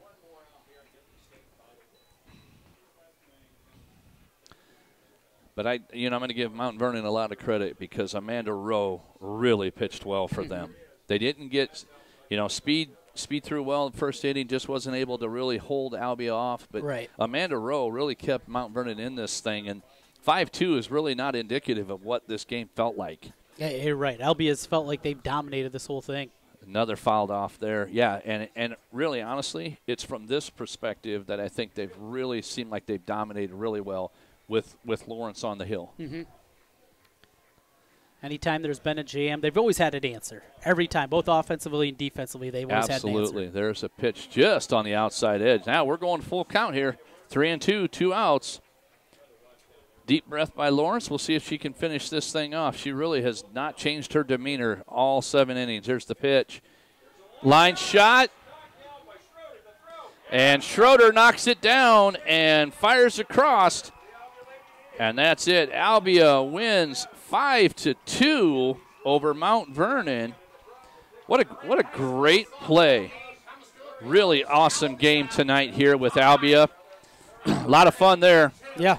Well, Trent, thank you very much for sitting in for Zach on this one. So, it was a lot of fun, a good one to see. And Albia, the youngsters, they stay alive again. The youngsters, that's what we're calling them. Thanks for joining us here for Game 4. Once again, the final score, Albia 5, Mount Vernon 2. For Trent Condon and our entire crew, headed up by Peter Tarpey, as he is definitely showing the miles today, sitting in here, enjoying everything. I'm Brian Carlisle saying so long for now. This has been a presentation of the Iowa Girls High School Athletic Union State Softball Tournament on the Mid-American Energy Iowa High School Girls Sports Network. Stick around. The Class 1A semifinal is coming up next, right after these messages. Work, play, and everything in between. Stay cool with Carhartt from G&L Clothing. High-performance jackets, tees, and shorts. Whatever you do, you'll be more comfortable in Carhartt. Find it all at the Carhartt store inside G&L Clothing. G&L Clothing. Your size, your style, we've got it all. At Mid-American Energy, part of putting power in your hands is helping to keep families safe. That's why Mid-American provides free educational safety programs to schools, asks you to call 811 before you dig, have annual furnace inspections, and be aware of hazards at home.